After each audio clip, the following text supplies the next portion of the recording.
确实挚友，只不过我现在没有朋友了。你比下面那几个老家伙要强，强不强，也只有打过才知道。可以。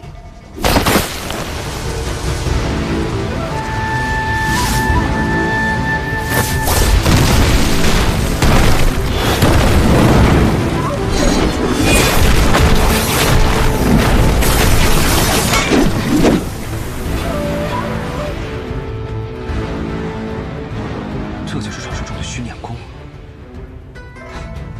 我也有一招向你讨教。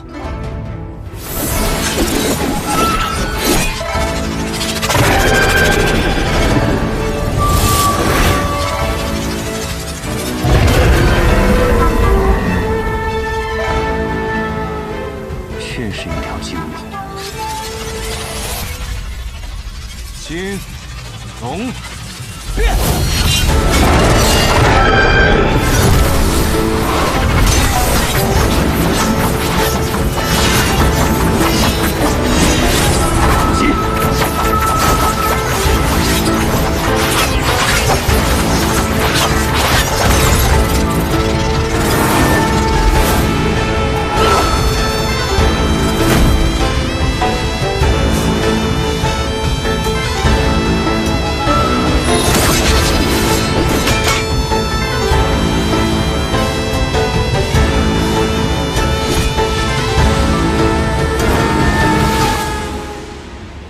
真是个霸道的武功啊！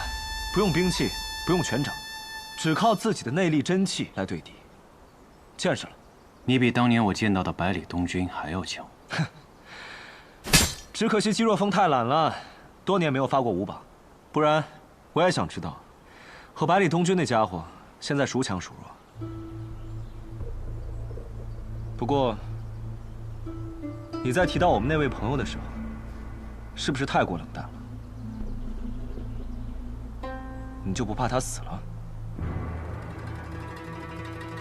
他不会死的。为何？你就这么有把握？因为打伤他的是我，他的武功全废了，却没有性命之忧。然而没有武功的他，必然不会参与到这场争斗中，所以，他不会死的。说的也有道理。还打吗？ 方才我的话没有说完。虽然你比当年的百里东军还要强了，但是依然打不过我。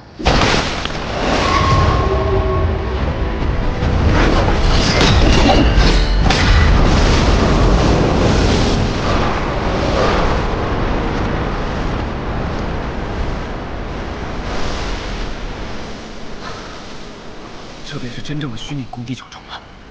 听说只有师傅亲历，才能打得过的境界。很可惜，李先生不会来了，因为他和我一样，对这个北离很失望。我们都对这个北离很失望。哦，昔日的天启城朱雀使也会说出这样的话吗？当我成了朱雀使的那一天，我以为。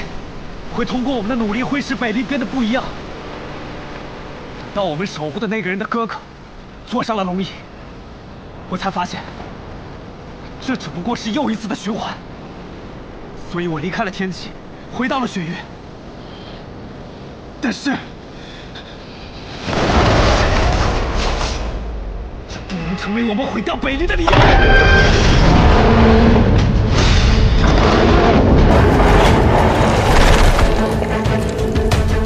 只有摧毁，才能重建。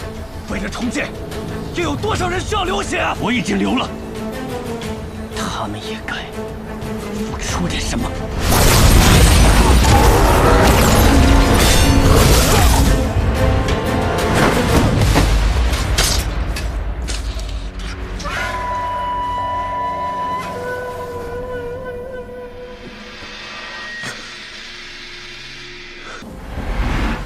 我听说呀，2月之前，南缺10万大军压境，不出7天，便夺了我们10座城池啊！幸亏琅琊王及时赶到，不然他们一定会一路北上，直取皇城啊！这形势也是令人担忧，担忧啊！我们南城离北境、离皇都都那么远，总兵大人又何须担心呀？啊，这天下兴亡，匹夫有责，要随时准备提刀策马，上阵杀敌。今日我就上书一封，恳请总督大人让我领兵1万，直奔南爵，以为天下之表率。南安城总兵部下不过600，还都是些守城的兵。谁人如此大胆，妄议上官？在下谢轩，乃一介书生，途经南安城，被一场雨困在了这里。你刚才什么意思？你是说我南安城的兵不行吗？我只是想说，不是你的兵不行，是你不行。大胆！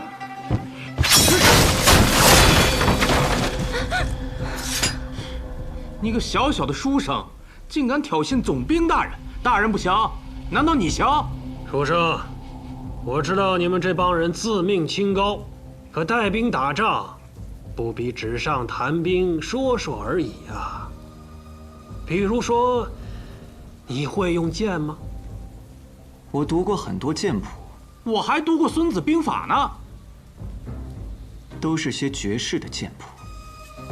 书生，你若会用剑，今日本将军便饶了你，否则严惩不贷。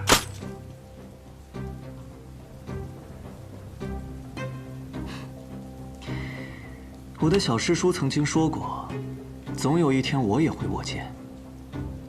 虽然我嗤之以鼻，但是我心里一直在想，若当真有一天我真的握剑，会是怎样一柄好剑？唉，没想到是这样一柄平平无奇，甚至有点俗气的剑。不过这样也好，天下从不缺名剑，缺的是名剑士。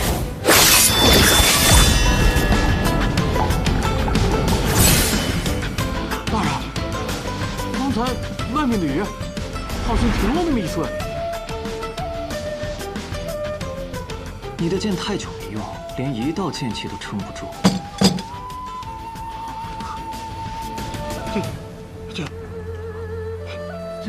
剑仙，仙，一剑便成仙了吗？可惜，你说了不算啊。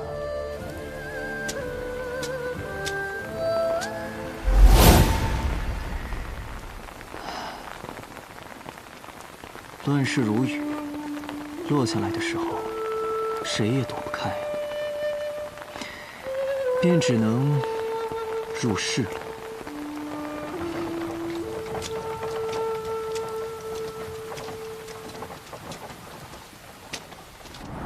明德7年冬，南爵北上，北蛮临江，西域不安。次年立春，魔教正式东征，进犯中原武林。朝上有琅琊王萧若风率军南下抵抗南爵，蜀中唐门弟子唐连月被其揽于帐下。柱国将军雷梦沙改道向北，御敌国门之外。八公子之柳月、清歌、墨尘前去相助，镇西侯世子百里成风镇守国之西门。朝下，百里东军重归雪月城，为正道魁首，领中原武林抵御魔教。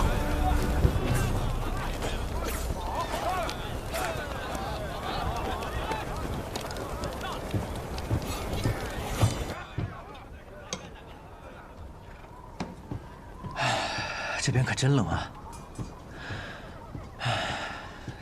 来，喝点热汤，暖暖身子。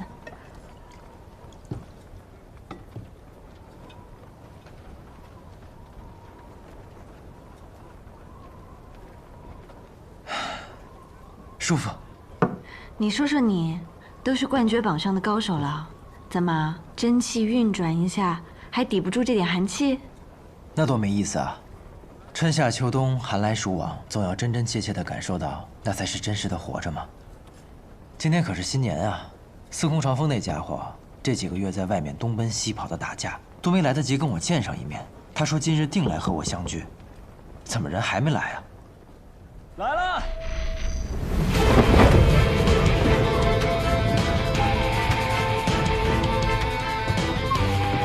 哟，这么巧啊！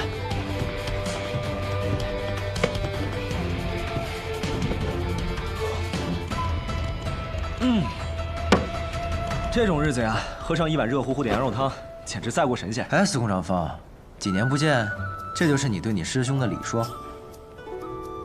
百里东君，几年不见，不喝热酒，改喝热汤修身养性了。你们先聊，我去看看饺子好了没有。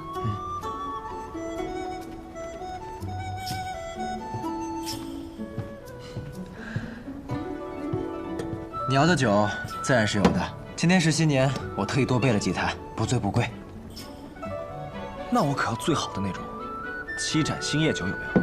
我哥好多年没喝了，天天想着念。你可真是狮子大开口啊！行，回雪月城我请你喝。行吧。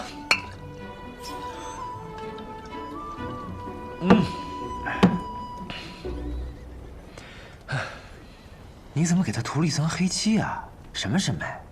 这好好的银月枪让你给糟蹋了。胡说什么呢？这是雪月城长老送我的枪，本身就是乌金色的。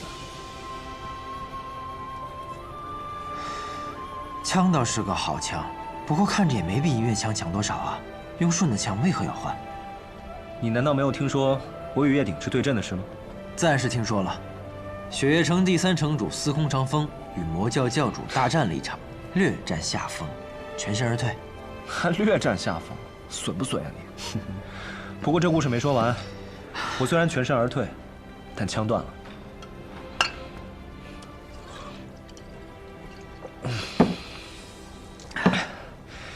那天，我使出了平生最强的一式金龙鞭，可叶鼎之却只用了1招，就把我的枪给打断了，连带着我吐了3斤的血呀！得亏我当年莫名其妙陪你抢了一次亲，结下来的情谊，才没有把命留在那儿。他现在已经这么强了吗？这么说吧，我平生所见之人，只有1人比他强。师傅。对。不过师傅施展全部功力时的感觉，和叶鼎之的不一样，很奇怪，形容不上来。想那么多做什么？到时候以剑试之，不就知道了。二师妹，你怎么突然女扮男装起来了？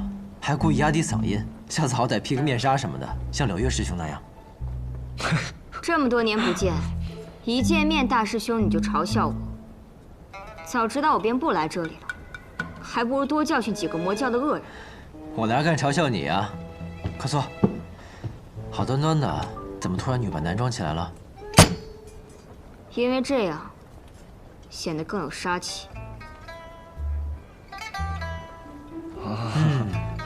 行行行，你这把剑可是剑谱排行第3的铁马冰河，拿着它，哪怕你是3岁的孩童，别人见了都会觉得你杀气毕露。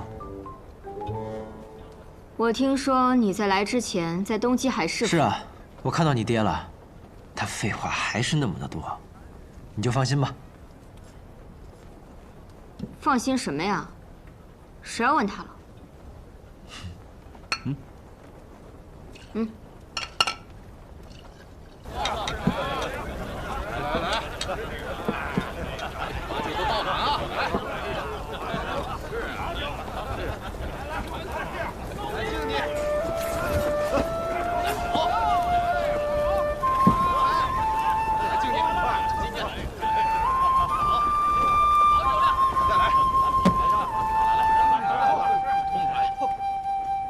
谁在这个时候吹笛子啊？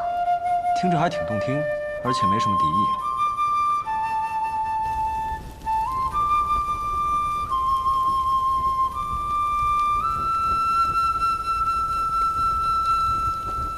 那就好好听听吧，美酒配笛声，妙哉妙哉。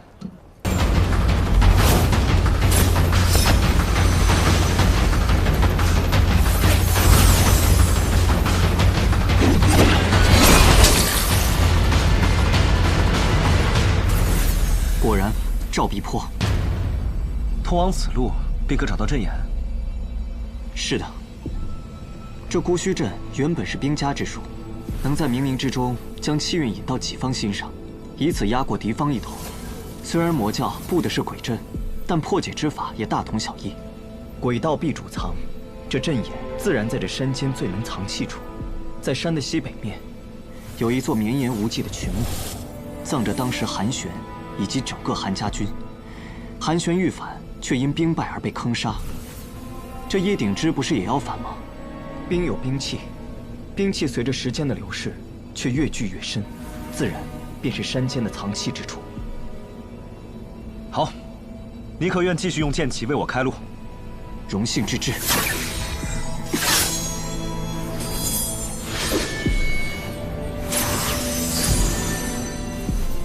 果真是一把好剑，它叫什么名字？人间道理万卷书，我的剑叫万卷书。哈哈，有此好剑开路，必当得胜而归。我也去。不行，你去了，无人替谢玄护阵。他的剑正好又在为我开路，此时敌人来了，他可就得死在这儿了。你就待在这儿，待我破了阵，你便一直往东去阻拦你的好兄弟。可你一个人？放心吧，在遇见你之前，我一直都是孤身作战。走了。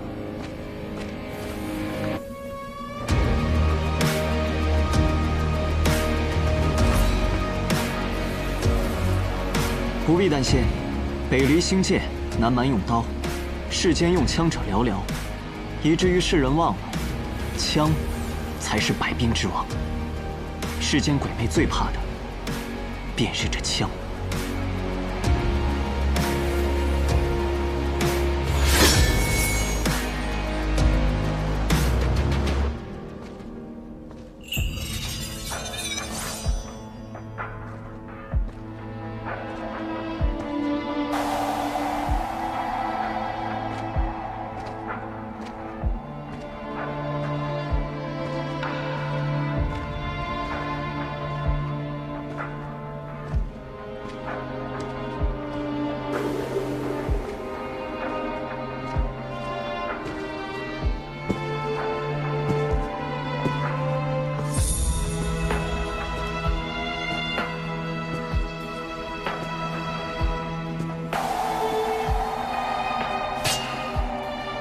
来了这么多天，我觉得这里异常阴冷，原来是因为这些冰木啊。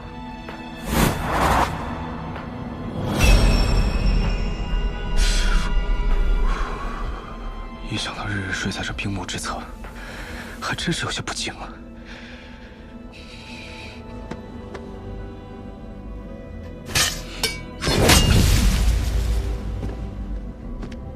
在下司空长风，是世间一名浪客，飘荡到此，见到各位英雄，没有带香，便以此根长枪作为一炷香，遥敬各位英灵。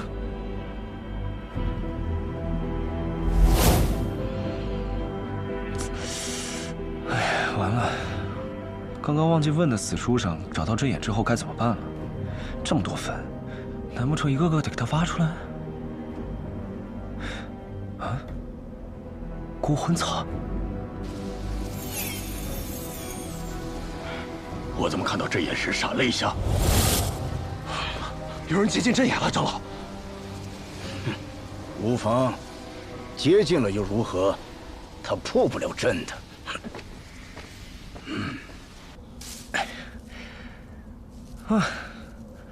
关键时刻还得靠自己啊！听药王说过，这孤魂草多长在山野坟地之间，最喜欢土壤肥沃的地方，聚气之处应是最茂盛的。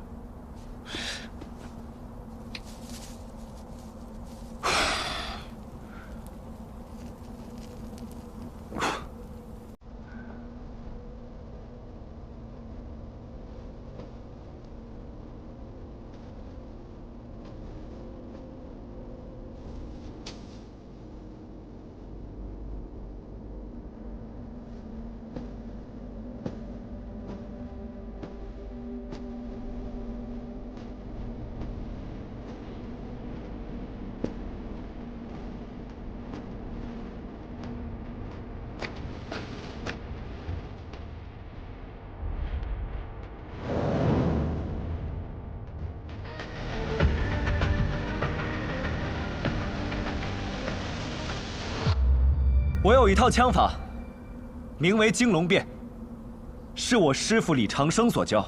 今日我不用。我还有一套枪法，枪起翻云，枪落覆雨，今日我也不用。我有一个女儿，她的名字很好听，叫做司空千落。我很想她，所以我创了一套新的枪法，名为千落。诸位将士，可看好了！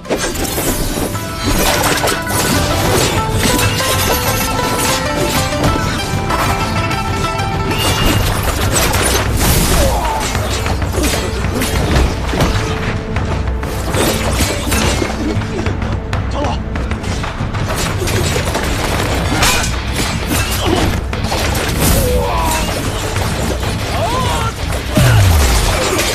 到底是谁的枪剑，竟能如此延绵浩瀚？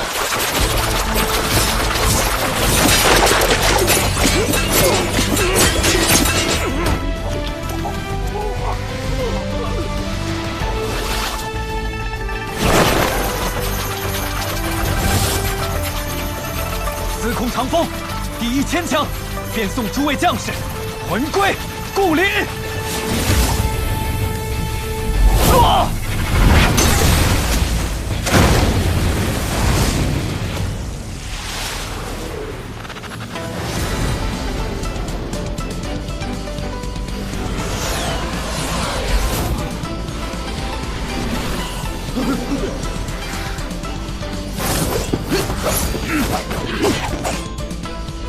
胜破了，杀！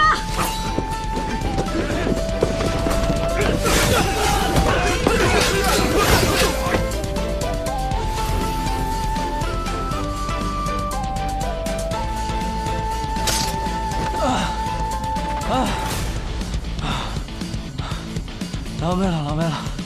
待会儿见到百里东军还有谢轩，一定要说自己只用了1枪，可不敢说用了1000枪啊！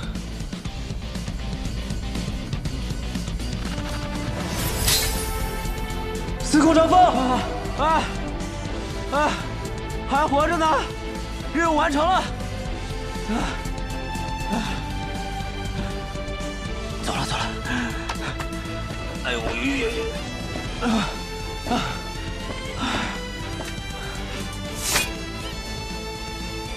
多谢，别让我失望啊！定不负君之所望。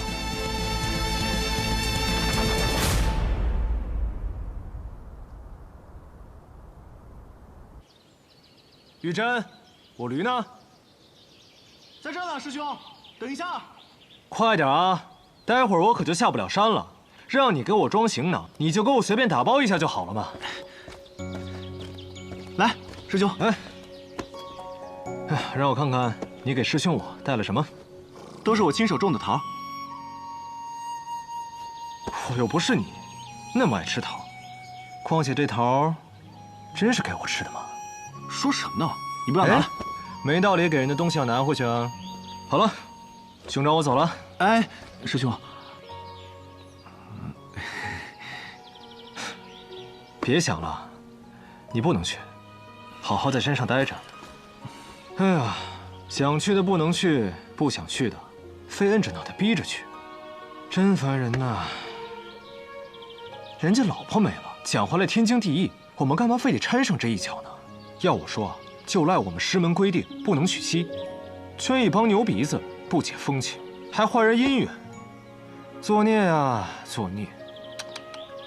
玉珍，你可不能学他们，以后要是有了心上人，提刀提剑要把他娶回来，啊！哦，你不能下山，怕是没有这个机会了。师兄，你还走不走了？走走，这走了，走喽！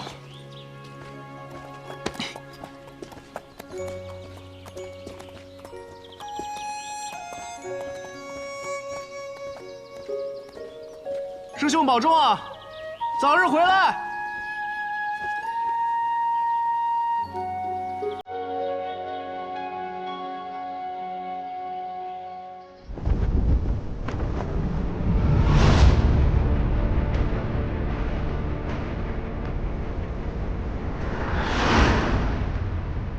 以此山为界，魔教之人休想跨山一步。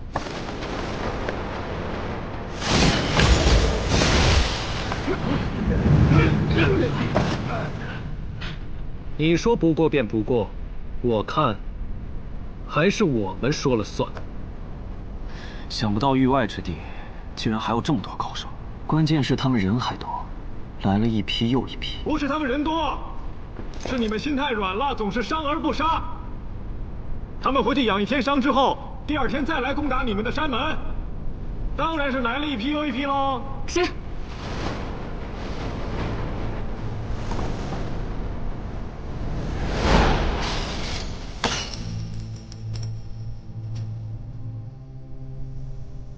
是你们，暗河？没错，不知道各位正派的朋友是否欢迎呢？他们都要死完了，还不欢迎我们呢？不过小昌河说的对，你们这些所谓名门正派，就是矫情。他们都要杀你们了，你们肯定是要杀回去了，不然他们会觉得你们就是傻。你们暗河至此，该不会只是来嘲笑我们的吧？当然不是了。虽然我们暗河之前杀人只看重钱，但这一次是我们暗河第一次做不要钱的事。因为我们大家长说了，魔教入侵北离，对我们来说也不是一件好事情，会影响我们本来就不太好的生意，所以喊我们过来帮助你。你们玩什么花招？我们暗河虽然是杀手组织，但是我们心中仍然是有国家大义。暗河，送葬师苏昌河。暗河，斗笠鬼苏哲。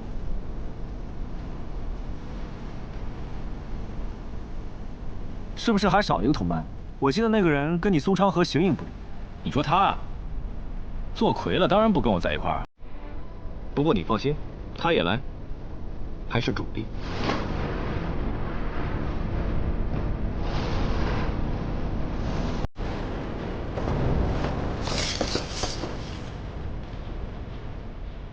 暗河，魁。看你们这架势，不会帮完忙把我们也杀了吧？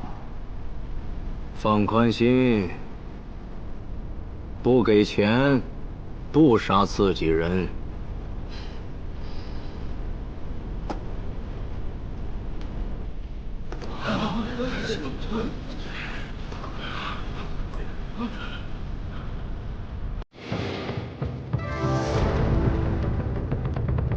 15年前，北阙西楚接连遭北离所灭，疆土纳入北离之治。北阙有部分移民北上，于冰原之外重建势力，意图复国；而西楚故民则彻底融入北离。昔日的西楚大族燕家，更是经过多年经营，成为了北离西南道最强大的两派势力之一，和出自北离的世家顾氏分庭抗礼。直至太和15年，顾家家主顾洛离暴毙巴别城，西南道魁首之争终于拉开序幕。燕家家主燕别天趁顾家无主，强行欲与顾家二公子顾剑门联姻。风雨欲来，各方势力蠢蠢欲动。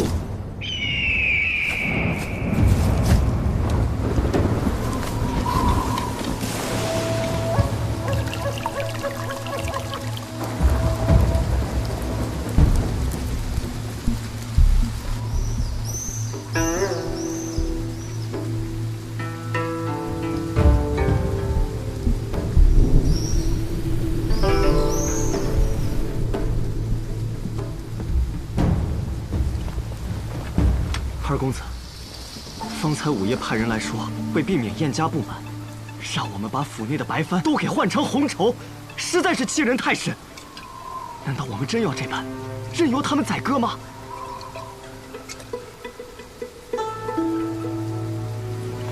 少师兄长请人为我批命，命书上说我一生壮志，空负凌云，死而不得其所。公子，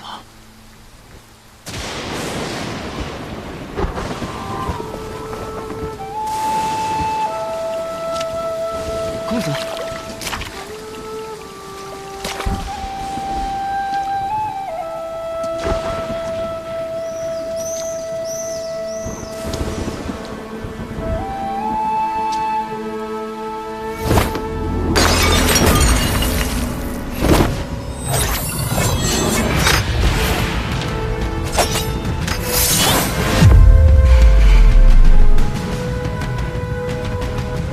这把剑吗？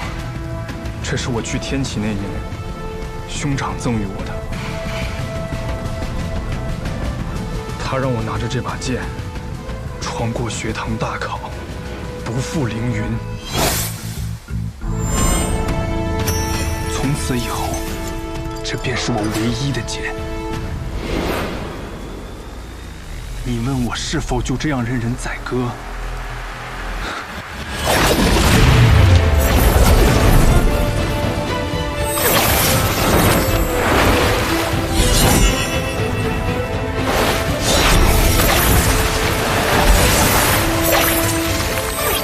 剑门16路天启，纵马扬鞭，踏遍19画洞，翻斩秋入白衣最飞天。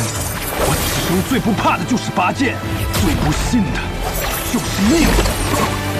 燕家在此时联姻，意图吞并顾家，简直可笑。既然他们觉得白帆不齐，想要红绸，那就让鲜血染尽这些白帆吧。我可是狂徒啊！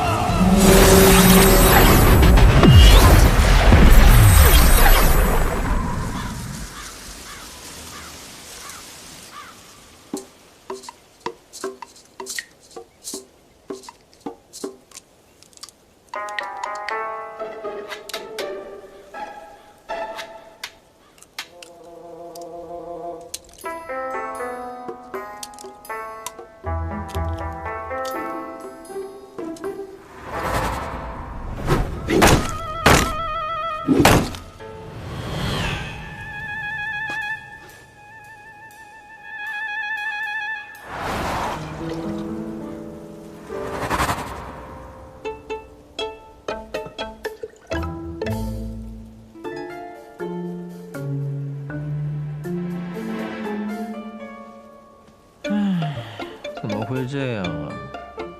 不是说柴桑城很繁华的吗？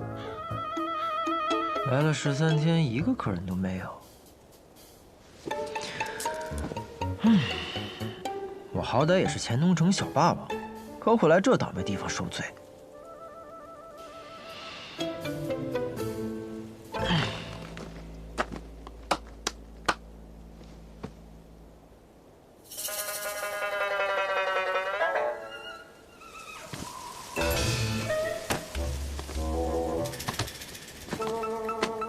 大哥，进来喝一杯。不收你钱，就当交个朋友。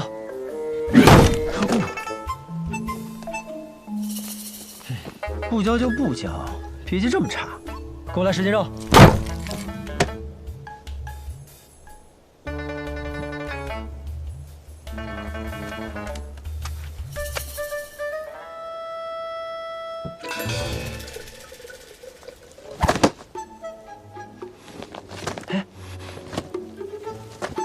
起开！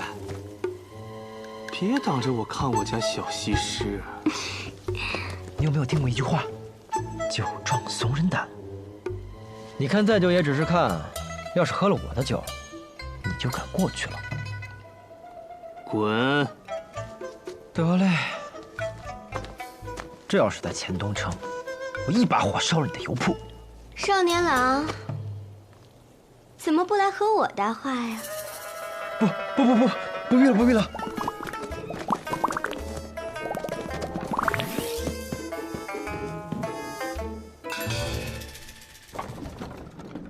哎，起床了，宋长风。宋长风，嘿，懒骨头，哪有店小二起的比掌柜的还晚的呀？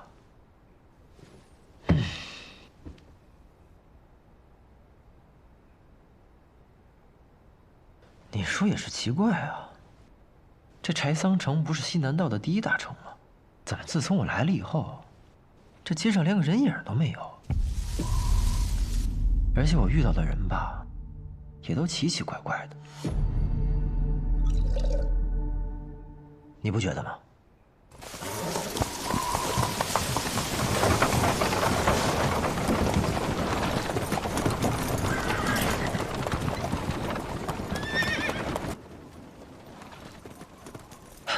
来客人了。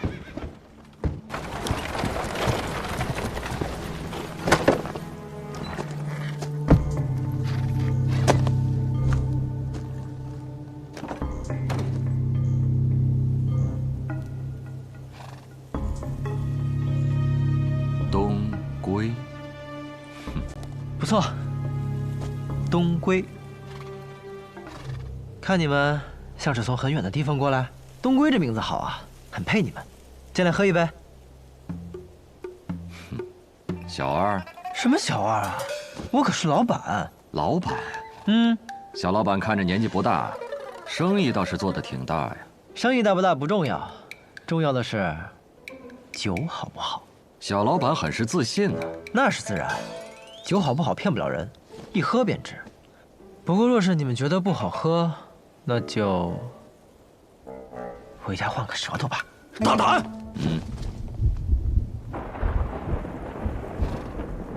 看这天似乎又要下雨了，既然已经来到了这儿，不如进去喝一杯，歇歇脚。走。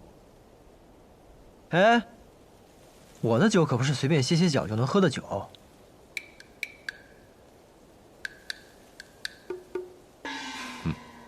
愿意细品。来，客官便请。我这儿也没什么客人，今儿你们是第一个，请吧。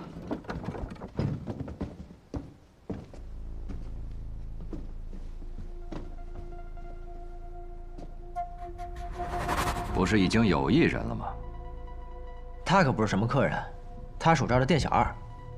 小二。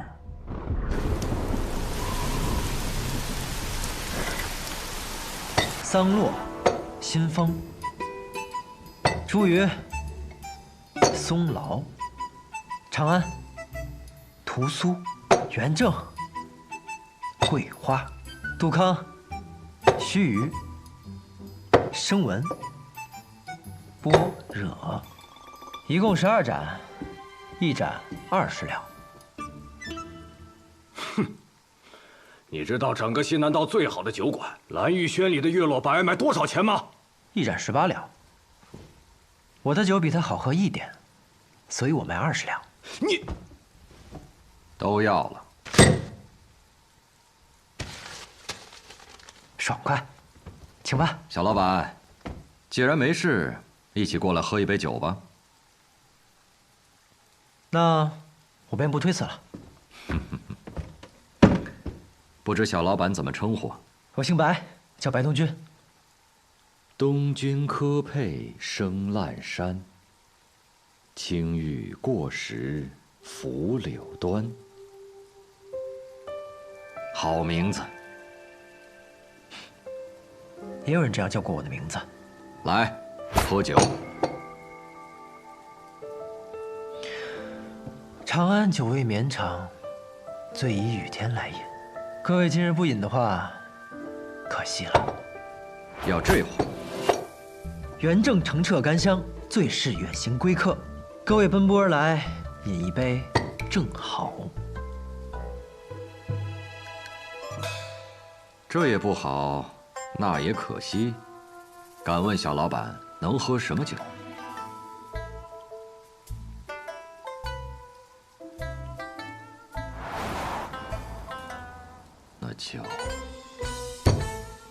那就须臾吧。须臾一念，有的时候，命运的改变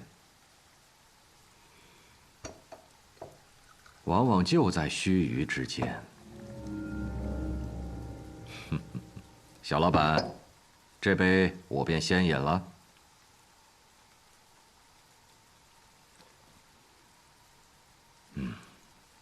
如何如何？我这酒最名天下。确实是好酒，在我此生喝过的酒里，可排前5。第5？那你告诉我，第1是什么呀？天启城，碉楼小筑，秋露白。秋露白。自以为好酒只能品1味，而碉楼小筑的秋露白，却能品出3味。那我若酿出一壶酒，胜过秋露白，足以名扬天下。小老板若有机会去天启，可以一试。怕是没这个机会喽。我家人是不会让我回天启的。哦，回？真是好酒啊！我可真是个酿酒的天才啊！诸位，不饮一杯吗？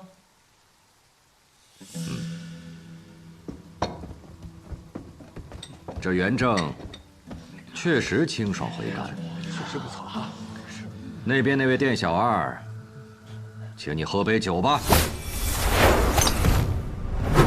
来找事的。啊，有酒就行了。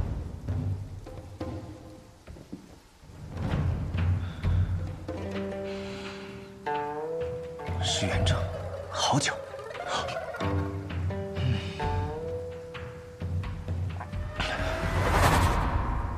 不够。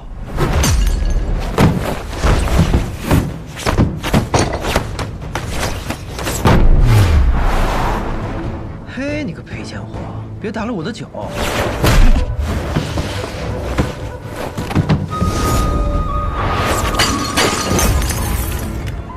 我的酒！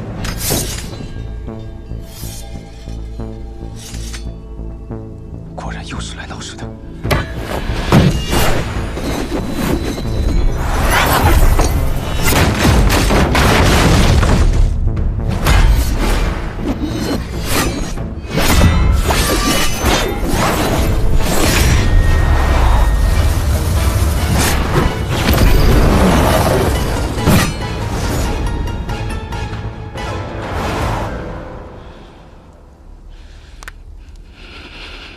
好强，追须强。啊！你这家伙，都说了不让你打，你还打，你个赔钱货！注意客官，我家店小二就是个江湖浪人，不懂礼数，莫怪莫怪。看来这个雨一时半刻是停不了，但有些事却耽误不得。小老板，今天这酒便饮到这儿了，告辞。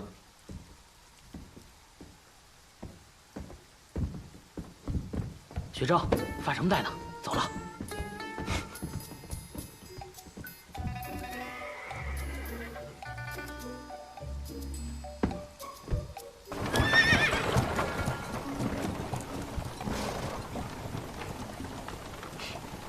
这里面啊，还有一个人。我闻出来了。闻？女人香。女人？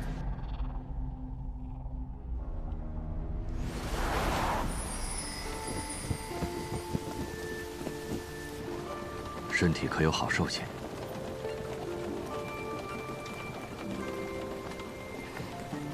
兄长，不碍事的。那酒肆到底什么底细啊？里面有个小老板，年纪不大，应当不会武功。他旁边的小二倒是会些功夫，但也不算太强。不过，这些现在都不重要了。为避免节外生枝，我会派魁正和学正将他们抹除。没想到啊，掌柜的，年纪轻轻，这么好色。我清清白白的，你可别乱说，坏我名声。不过是那熏香，我娘亲也用过。我早在1个月前就已派人控制了整个龙首街，唯有这间屋子我摸不着底细。原以为只是一间实实在在的无主之宅，没想到临到关头，人出现了，还开了一间酒肆。尝尝，是好酒。人嘛，也算挺有意思的。还问我这酒能不能名扬天下？桑露，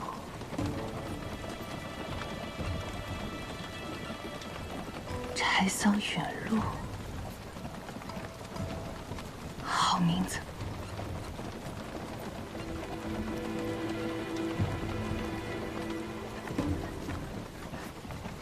也确实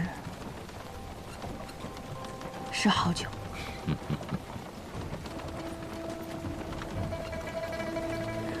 只可惜，这名扬天下，他怕是等不到。西南道近日有一件大事，而且是个大喜事。按照我的计划，以我这一手酿酒术，可以先成为柴桑城的第一酿酒师，顺理成章的受邀为西南道第一大喜事备酒。到时候前来观礼的各路英豪都可以喝到我酿的酒。如此一来，等等，什么大喜事啊？你不知道？当然是西南道准女儿的顾家和老儿燕家联姻的大喜事啊！白同学，别为大为小的，叫掌柜的。其实从一开始，我就觉得这条街道有些古怪。我只不过是贪图你的美酒，便留了下来。可现在有些后悔了，我应该早早就走才是。你什么意思呀？我们意外卷入了顾燕两家的斗争之中。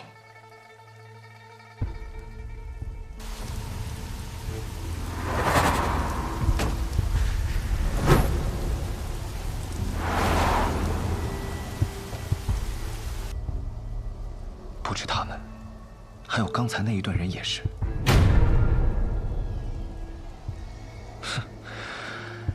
唉，我浪迹江湖这么多年，这点嗅觉还是有的。那你秀一秀，他们为的是什么呀？方才你不是说顾家和燕家要联姻吗？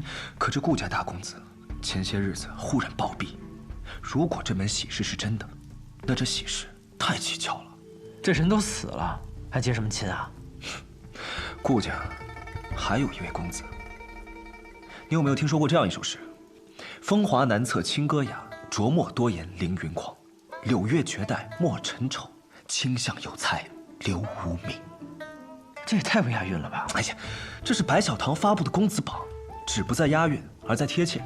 讲的呢，是我北离的8位绝世英才：城府极深的风华公子，风雅精致的清歌公子，一口三舌的琢墨公子，狂傲自私的凌云公子，容貌绝代的柳月公子，面如黑炭的墨尘公子，才华绝世的清相公子，以及空缺暂留的无名公子。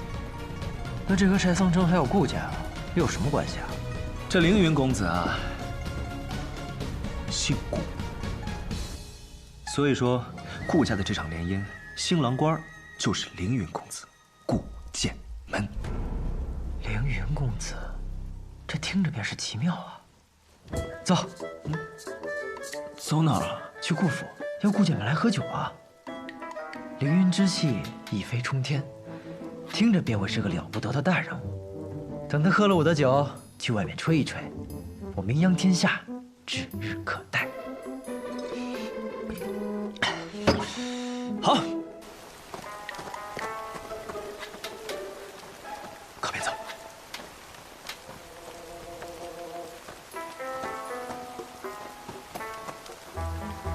你不是要带我去顾府吗？怎么像是去做贼？你信不信光明正大的走，连这条龙首街都出不去？哎，没想到你这个赔钱货懂得还挺多嘛。那是自然，混迹江湖这么多年，要是这点心思都没有，早就埋在下面了。走吧。怎么了？有人。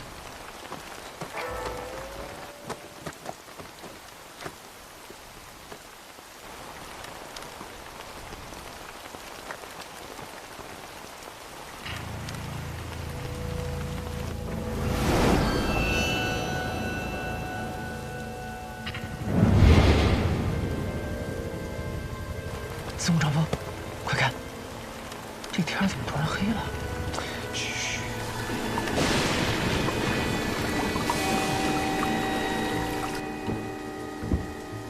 公子，这天色……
站住！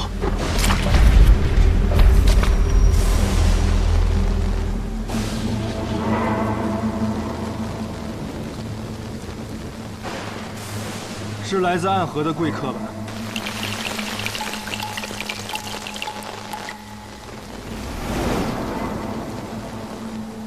苏黎，不可造次。贵客临门，要一起喝一杯吗？多谢公子，但还是不必了。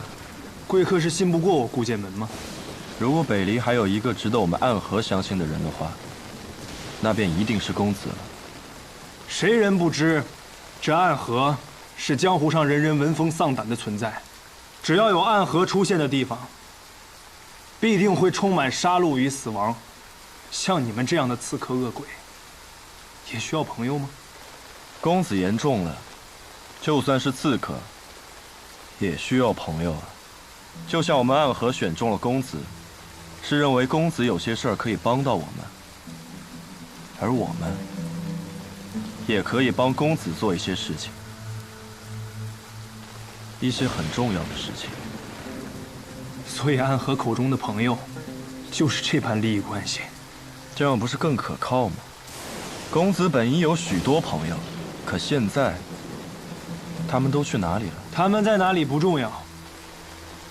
公子的兄长，他本无真凶之心，却依然死在了巴别城，死在了离故乡300里之外。公子，你的敌人容不下你，更容不下你的兄长。敌人的刀已经拿起来了，而我们暗河会派最精锐的杀手来此，帮助凌云公子，让他们燕家有来无回。兄长如我父，此仇我誓死必报，但不需要靠暗河来报。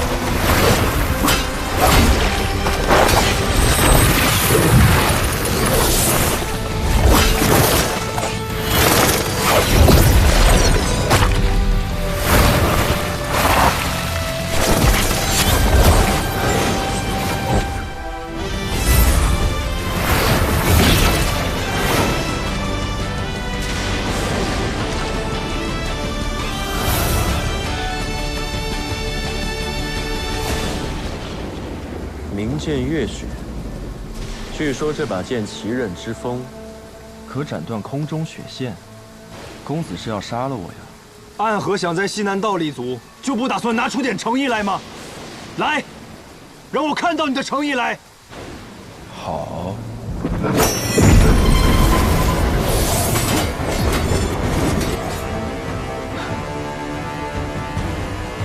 好。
细刃纷纷，必杀之时倾泻而下，宛如沐雨。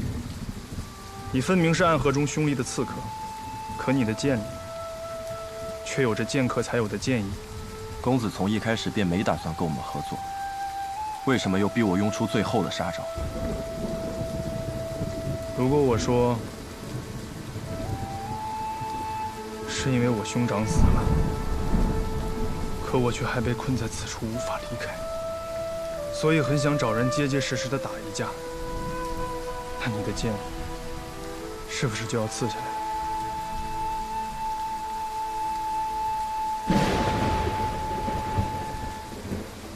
公子若考虑清楚，可去青松客栈询问，我会在那里等公子7日。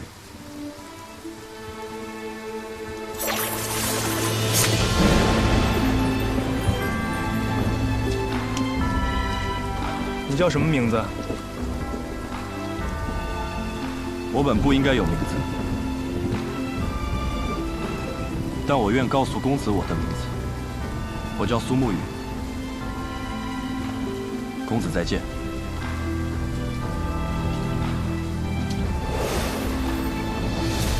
公子，他暗河3家中，穆家极擅长此等诡道秘术。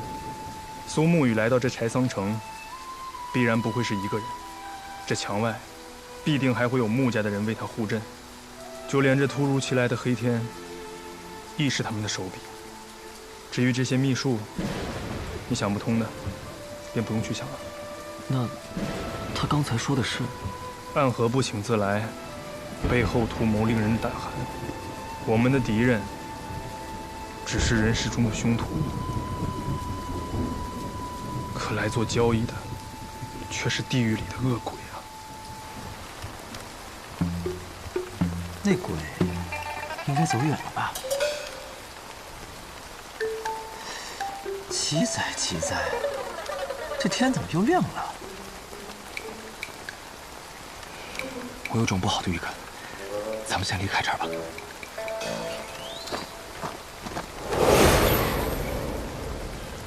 走。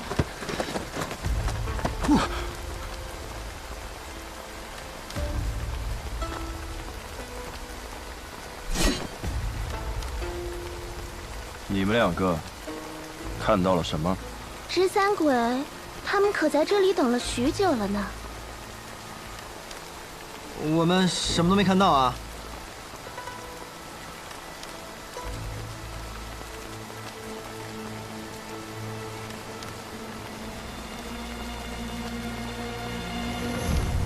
走吧，离开这里，最好离开这座城。十三鬼，还不快走！多谢。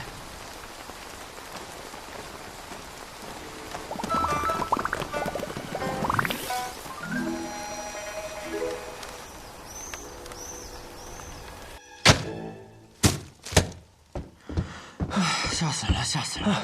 我不过是偷偷跑出来开个酒肆，清清白白的卖我的酒，差点连性命都没了。你说我有没有点天理了？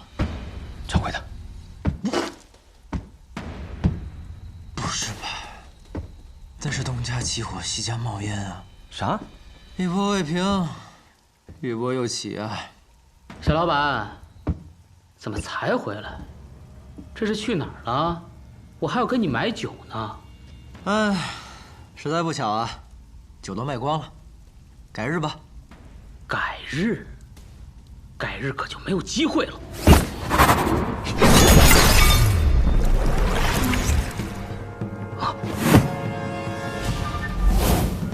没机会的是你。哎，看来躲得过初一，躲不过15，今日必有一战了。掌柜的，找个地方躲好了。司空长风，你小心。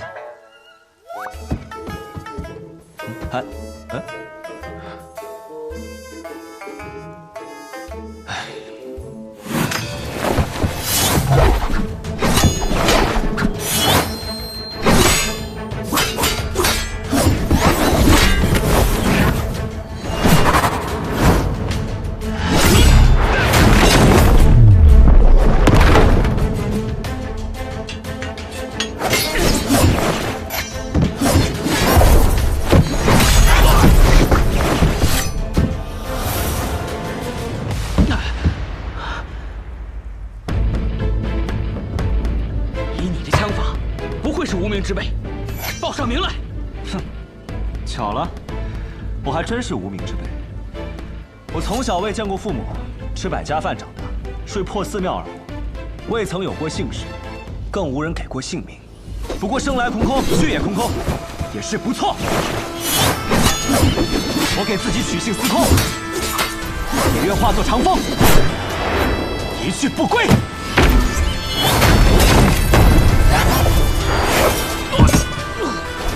武将，司空长风。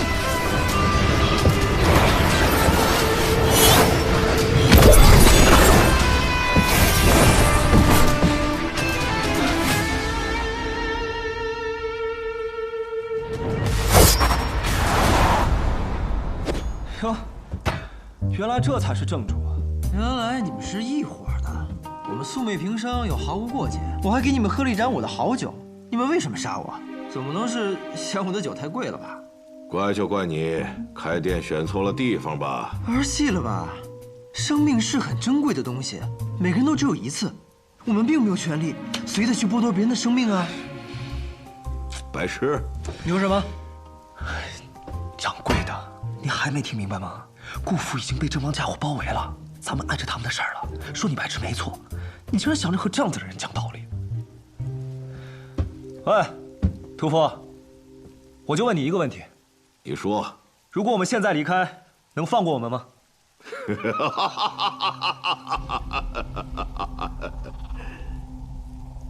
不能。那就不废话了，打吧！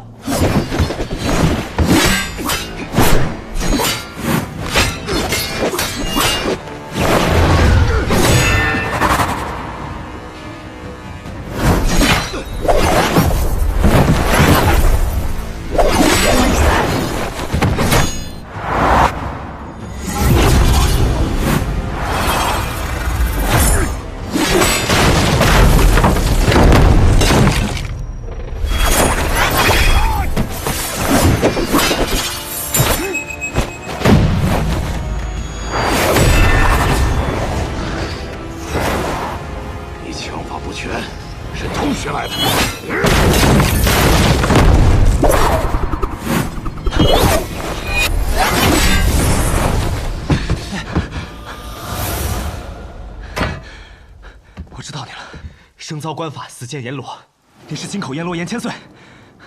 掌柜的，你先跑。我千里迢迢的跑过来开酒肆，也不是没有准备的。你快跑啊！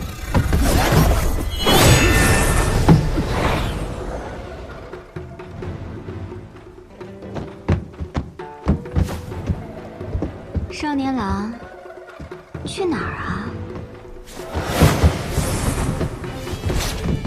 你躲什么呀？是姐姐不够美吗？当然不够。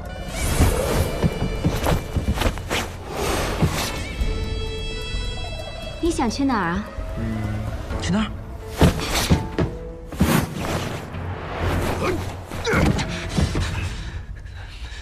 你怎么还没跑？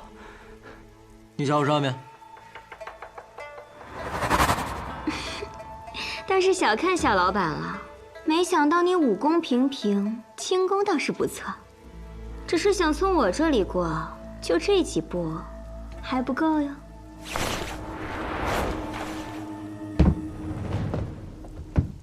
这样吧，姐姐看少年郎生得俊俏，也不忍斩尽杀绝，不如把我们放了。说什么玩笑话？不如你们两个活一个，死一个吧。怎么样？商量一下，谁死谁活？白东君，我知道。不过是萍水相逢，你我的交情，在方才那一战中也用完了。我理解。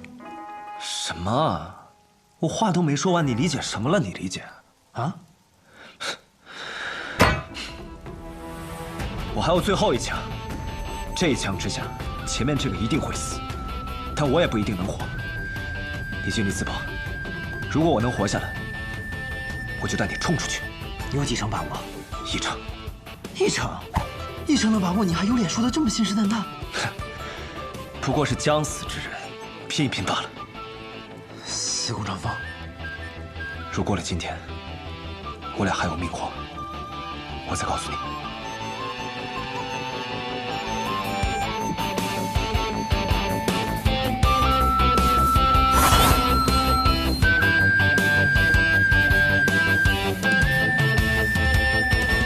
死什么呀？不死。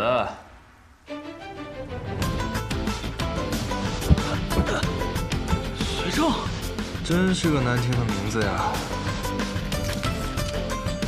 重新认识一下吧，我姓雷。雷？哪个雷？雷家宝的雷？哎，也可以这么说。虽然雷家宝并不喜欢我这个不听话的子孙吧，但我还是认这个家的。你是楚墨多言雷梦莎？